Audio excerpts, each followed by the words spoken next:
There is no doubt that the colonization of North America is still being felt to this day. When Christopher Columbus stepped off the Santa Maria onto what he thought was India, he did not expect to meet with a new world.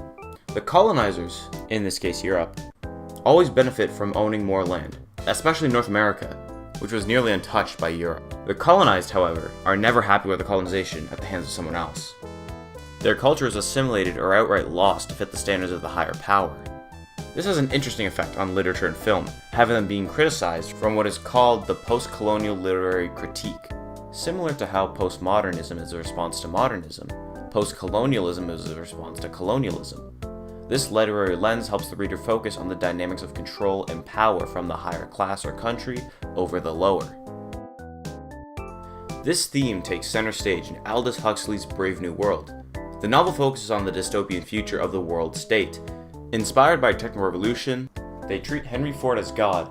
Babies are born and raised in medical facilities, where they're genetically modified and conditioned to follow the strategic essentialism created by the world controllers, and the citizens of the world think they're all happy.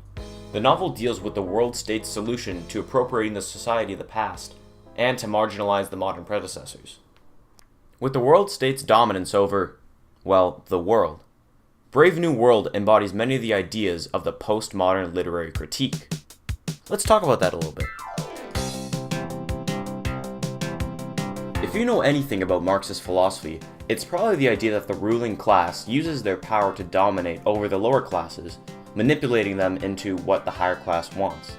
This is known as cultural hegemony, and it's not just the existence of power that allows the higher class to have control over the lower class, but a method of gaining power through manipulation. The world state uses cultural hegemony to gain power over the modern world through manipulation and propaganda. Art, religion, and poetry of the past have all been outlawed as forbidden books, so citizens would be only attracted to new things instead of old. Additionally, with the radical shift in the world state society, most people wouldn't understand the concepts of traditional society, or using the literature, might begin to form new ideas on what society should be like. Those that don't conform to the world state society, like Bernard, who each think the world is more than conformity, are sent away. When Mustafa Mond, a world controller, mentions the idea of monogamy and romance to a group of students, they're all shocked at the mere idea of it. Since babies are made in laboratories, most people are sterile and use sex just for pleasure, and without the exposure to literature of the past, they might not have a clue about romance. This shows the success of the world state's control over the citizens that they set out to have. Taking a closer look into the control the world state has over its citizens, let's see how they manipulate their citizens to conform. Being Canadian myself, I know the history of the residential schools. Schools used to assimilate the culture of the Aboriginals throughout the 19th and 20th century. Here's a clip from Elder Hazel Squawkin, an Aboriginal woman describing her time at one of these residential schools. We are normal. On the exterior, we are normal like any other person. But what has happened to us internally? What has been done to us should never have happened. Because to begin with, we were forcibly removed from our families. Someone in government always decides as to what is best for us Indian people. The thought process of the Canadian government was to assimilate the Aboriginals while they were still young, to instill Euro-Christian principles, so they would be contributing members of modern society. This idea of controlling the youth can also be seen with Adolf Hitler, as he famously said, "He alone who owns the youth gains the future." This seems to be the approach of the world state on how they manipulate its citizens. Born and raised in medical facilities, this gives the government time and freedom to condition the citizens to their choosing. There is a scene in which a group of students walk into a conditioning room. The room is full of young children, with a voice telling them who they will be, why they should respect those above them, and that they should not respect those below them. The voice clip explains this on loop as the babies sleep. This later comes back into play as the character Lenina is talking with one of her friends and discusses relations within society. As she expresses her distaste for the lower class, she suddenly remembers an occasion when, as a little girl at school, she had woken up in the middle of the night and became aware, for the first time, of the whispers that had haunted all her sleep.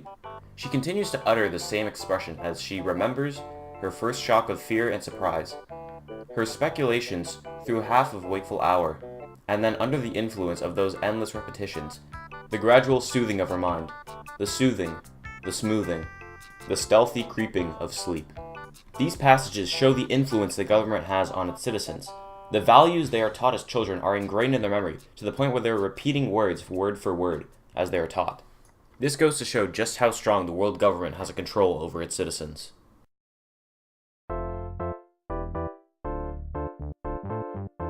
Now that we've established the colonizers and their method of appropriating, let me introduce John the Savage, and how he is marginalized by the world state.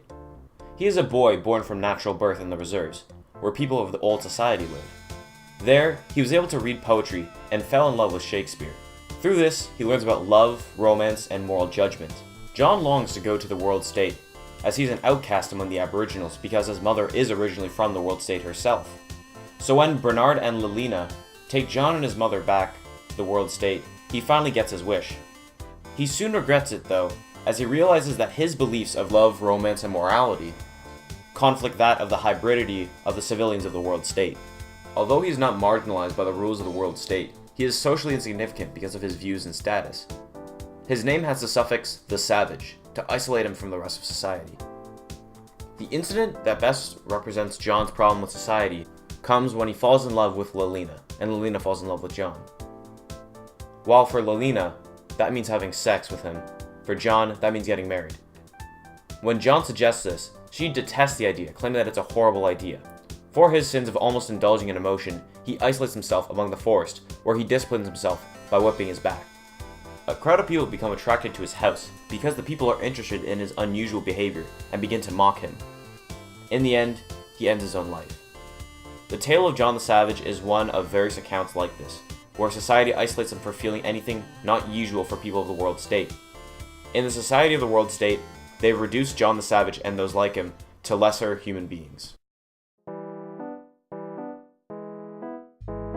In conclusion, Aldous Huxley's Brave New World tackles many issues related to post-colonialism.